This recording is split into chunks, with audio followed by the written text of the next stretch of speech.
Hello, Sheila Williamson here of Your New Neighborhood.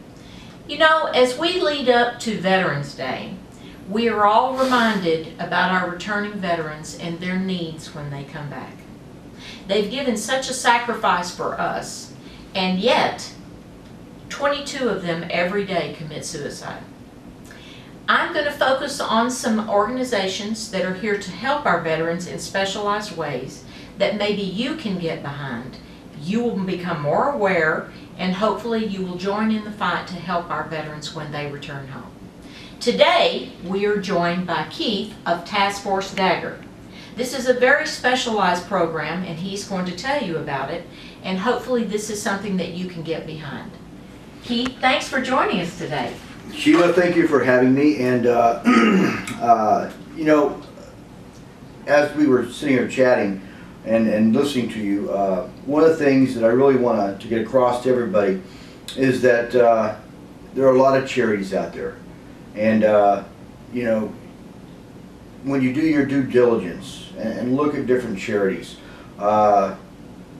just make sure that the money is going where it needs to be going. Our foundation has an overhead rate of about somewhere between 7 and 8%. We're going through our audit right now, so I'll have the final numbers here. But we raised $1.3 million this past year, and we dispersed $1.2 million in programs.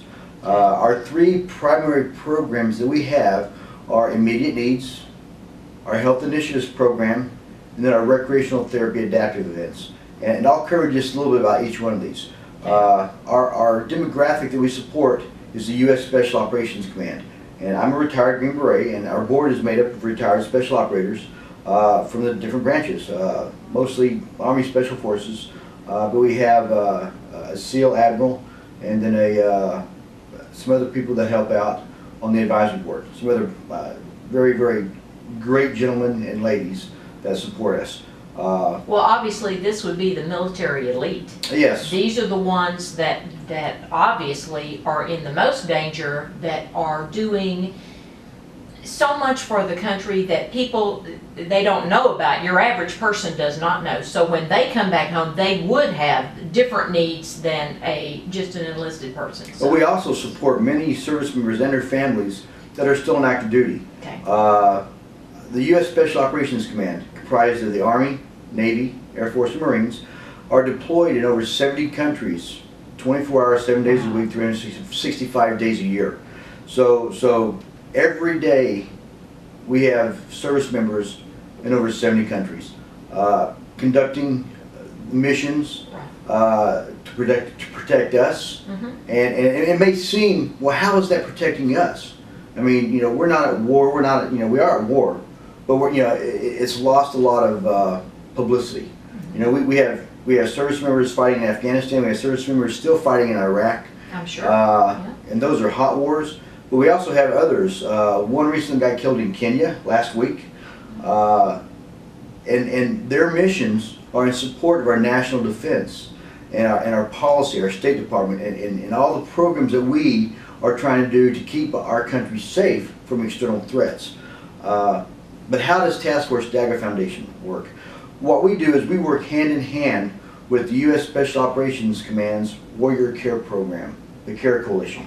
And so when a need is identified, they will reach out to the appropriate benevolent organization. Our charter is the widest charter for any of the soft charities. In other words, we will cover anybody from the 4 different branches, Army, Navy, Air Force, Marines. We'll cover their family members, and we'll cover whether it's combat or non-combat.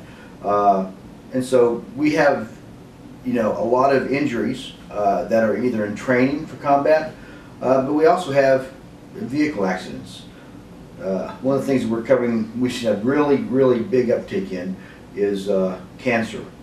We have supported a lot of service members and their family members who have cancer. That's awesome. You know, it's just tragic, the amount of sickness and that kind of thing is going on. We have recently covered the way we cover a lot of the cancer support is service members will travel from their home station to the facility where they're getting their chemotherapy or their treatments. And if it's within 100 miles, it's not covered by insurance. So the 2 or 3 times a week they go up there for treatment, that comes out of their pocket. Well, if you're doing that a couple times a week for 6 months, that becomes several $1,000s. Of course it So does. what SOCOM will do is they'll ask us, hey, can you send us a gift card to that family to cover the fuel going back and forth? That seems like such a small thing, but to that family who's on a tight budget as it is, that $500 or that $1,000 That's everything. is immediate impact. Mhm. Well, we did that for $1.2 million worth this year among our 3 programs. Our other program one of our other programs is health initiatives. We're helping service members and their families with PTS and TBI treatment, as well as environmental exposures. We send a lot of guys up to Mount Sinai for lead testing. Oh. We also send a lot of them out to the Cleveland Clinic for functional medicine. Functional medicine is a way to help your body heal itself without taking a lot of pharmaceuticals. In other words, they go in, they test all your chemicals, your hormones. When I say chemicals, your blood, Right. and see what's in there, what it's doing, and then they figure out a path to help you get in better physical. When I say physical shape, I don't mean exercise shape, No. but I mean chemistry, hormonal balance shape. Because when all your chemicals and hormones are correct, you sleep better, you feel better, you perform better. A lot of guys who spend an extended amount of time overseas come back with low testosterone because their body has just been put through so much trauma. And doesn't necessarily mean trauma of being injured, but just working 20 hours a day, not getting regular sleep, not getting good food to eat, not getting regular food. It's just all those combinations, being exposed to the chemicals in the environment, the lead. A lot of other countries are still using lead in their gasoline. A lot of other places you have just issues with just contaminants that we don't have here in the States. And so you get all these into you, and it affects your body. So that's how the functional medicine works. It's almost like a preventive maintenance manual for the body. And several of us have been talking about, we have manuals for our weapon systems. We have manuals for our communication systems. We have manuals for our vehicles on how to take care of them. But there's not a manual on how to take care of the human body. And that's kind of what functional medicine is. Functional medicine teaches you how to take care of the body so that you can eat better, and do better physically. It's more than just nutrition. That's our second program. We send a lot of guys there. We send people out to the Brain Treatment Center out in California for TBI treatment. That's where they do they do magnetic resonance imagery therapy. And so they will look at your brain and say, okay, your brain is not functioning correctly in these places, and they'll put magnets there, and then they'll charge those magnets, and it helps the brain recover. So we're having great results with that. Wow. We're also doing Inlight Wellness is doing a lot of therapy for us as well, and it's through light emitting diodes. We've had several people go. In fact, we have a movie premiere the 9th here in Dallas on what we did. We had 5 candidates go through the program, and just using light emitting diodes and operating in the near infrared and the infrared frequency, it helps improve the blood flow to the brain, helps improve blood flow to other extremities. It's already being used for diabetic neuropathy, Right. and the legs. It helps improve the blood flow. So we send the guys to get a very, very high spec imagery of the brain, and then using the light emitting diodes helps improve the blood flow to those damaged areas of the brain. We're seeing great results. I've used it myself. It's improved my sleep immediately. So we're doing all the kind of treatments that we're doing, though, is non-pharmaceutical, because the guys are getting Fabulous. the pharmaceuticals through the VA, and yes, some of them are needed, but a lot of them can be used without. And so, while we would never say, hey, we're going to take you off all your meds, No. what we're trying to do is, through medical supervision, get guys back to as close to normal, non-pharmaceutically, as possible.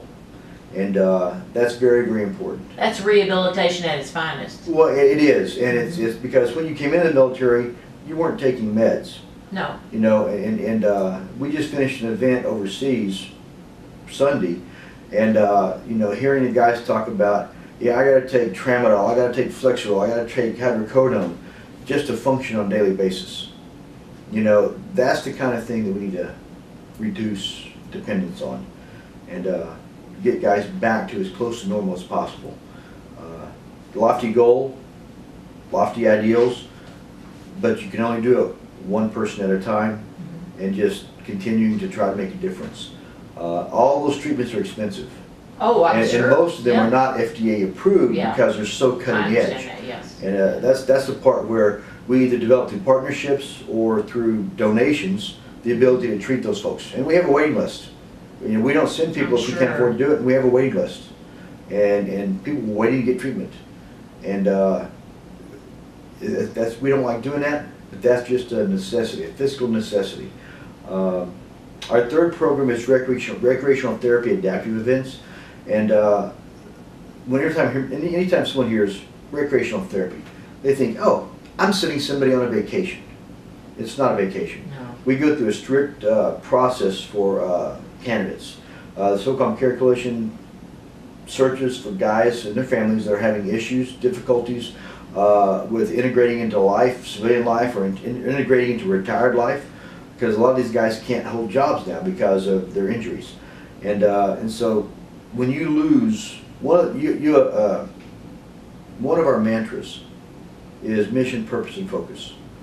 And every service member, every person, needs, everyone, when they retire or they get out, they have a mission, purpose, and focus. But once they retire, they lose that. And so when you've lost your mission, your purpose, your focus in life, a lot of times you lose your identity of who you are. And so what we try and do is, through all of our programs, through everything, is try and help our families find their mission, their new mission, purpose, and focus. Because that will give them a reason to get up in the morning. Amen. That'll give them a reason to face whatever pain they have, because they know if they're doing something important, then my personal hurts don't matter as much. And so that's one of the things we do. When we do a recreational therapy adaptive event, we search for candidates, service members and their families who are having those issues of integration, are having issues of knowing who they are. And so when we take them out, they see, or they understand that there's something else out there besides themselves. A lot of times these guys and their families are isolated. They're away from the community. They're away from others that have been through the same thing they're going through, and so they feel alone. And so, like I said, we just came back from a trip. We took 8 service members scuba diving. What a wonderful vacation. But more importantly, not so much vacation, but guys were with their family. I got an email from one of the guys' wives, and in it she said she was Skyping with her husband while we were there, and he goes, I'm home, I'm with family, I'm with people who care about me, I feel whole again. And when they're by themselves, they lose that feeling. They feel like they're isolated, that nobody cares, that they're by themselves. But when we get them back and give them a boost, if you will, of no, there are people that love you, there are people that care about you on a daily basis, and you're never alone. That gives them comfort, it gives them strength, and it gives them courage to fight whatever it is they're fighting. And so that's just part of what we do. The other thing, with our recreational therapy adaptive events, we focus on the family, because when a service member is injured, the whole family is injured. Yes. And they need to heal together. And so typically when we go somewhere, we take the whole family, and it gives them a chance to reintegrate as a family unit, because most of these guys have been deployed 6+ months every year for the last 10-15 years. Even before we were in shooting wars, special operations families are separated over half the year from their loved one on an average, because the mission and the operational tempo is so high that they're always deployed. Or if they're not deployed, then they're deployed for training. And so it's these families are very unique in that they are many times very, very independent, very, very self-reliant. So when the husband comes back and he retires or he comes back because he's injured, now all of a sudden you got a new dynamic. Dad's home and he doesn't go away anymore. And so the family had that readjustment True. by itself Yes. is just extremely hard. It would be naturally hard, yes. And so they have to figure out new boundaries, new everything. And it's even more harder when the spouse is now the caregiver because the husband's injured. And TBI and PTS, while they have very similar symptoms, are very different. TBI, it just Which is robs a traumatic person. brain injury. Traumatic brain injury, post-traumatic stress. Right. Robs a person of their self-confidence because with TBI they forget, they have a hard time remembering, and so a lot of times their caregiver helps them remember things, helps them to function. And one of the things we try and do is help them function independently. So it's hard. The family's coming along. It gives them a chance to be in a different place that's oftentimes non-threatening, not a hospital setting, and it gives them a chance to work out issues in a much safer and much more conducive environment. Right. It's also with kids. A lot of times the service member, whether it's male or female, they snap at the kids. And so we were in Key West this year on one of our primary events is scuba diving. The water is a great healer for families, for guys, especially when they have severe injuries, because it helps them with weightlessness. So if you have a bad back, you're able to do stuff in the water more normal than you can on land. You might use a cane on land, but underwater, you're not. So it's a lot more conducive. It's also challenging, and it's also not for everybody. We understand that. Right now, we have a group of families up in Montana at a dude ranch. And so they're up there and they're horseback riding, they're learning how to take care of horses. Equine therapy is a wonderful, wonderful thing, and just pet therapy. Loving on an animal, having the animal love back, all these things help that person. So that's kind of, those are our three main programs, Sheila. We're very, very insistent that when we do support somebody, that they really do need support. And that's one reason why we use the SOCOM Care Coalition, because they vet that need so we don't have to. And that's a tool that the commander uses. That tool is a special staff under the commander and is part of the government. It's not a nonprofit, it's not a charity, Right. It is part of the government. And so we work hand in glove, hand in hand with them to make sure that the people we're taking care of are truly in need. Well, I think we can all see the needs with Task Force Dagger, why the needs are there. Now, if you're sitting there thinking, what can I do to help Task Force Dagger? I can think of two things immediately from what Keith told us. A, every one of us could donate a gift card for gas for one of those people that are undergoing cancer treatments. I was not aware of this until he enlightened us on how if the travel is within 100 miles that your insurance will not cover that. Okay, that would be huge to some of these families. Because if any of you, which all of us know people that are undergoing cancer treatments, that it's an ongoing thing. It is not a 1 or 2 time thing. It's quite extensive, the treatments are. So we could all donate gift cards, number one, for gas for the people. Secondly, if you are so inclined, you could hold a fundraiser. Now, a fundraiser for Task Force Dagger, there is some paperwork that goes with that because obviously we want to keep this legitimate. But you could raise funds maybe in coalition with other services that you would encounter that could be complementary. But I could see where if you had a fundraiser involved, this could be something that we could do together as a community to raise awareness and raise funds together. This is Sheila Williamson with Keith of Task Force Dagger, and we hope this has been enlightening to you, and obviously, remember our veterans in your prayers and your service as well. Sheila, if people want to visit us, they can visit us online at www.taskforcedagger.org. Okay. We also have a website, a Facebook page, and we're also on Instagram and Twitter. So they can go to our webpage and click those little icons on the bottom and find us.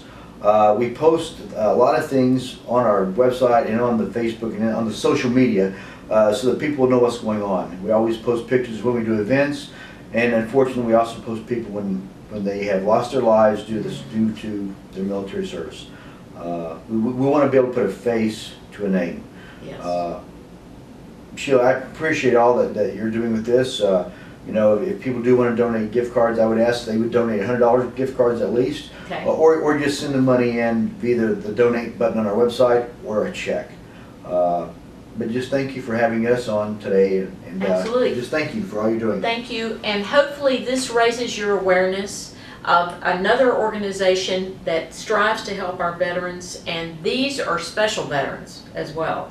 So we want to remember them and their families, like you said, and please find a way in your heart to help Task Force Dagger. Sheila Williamson.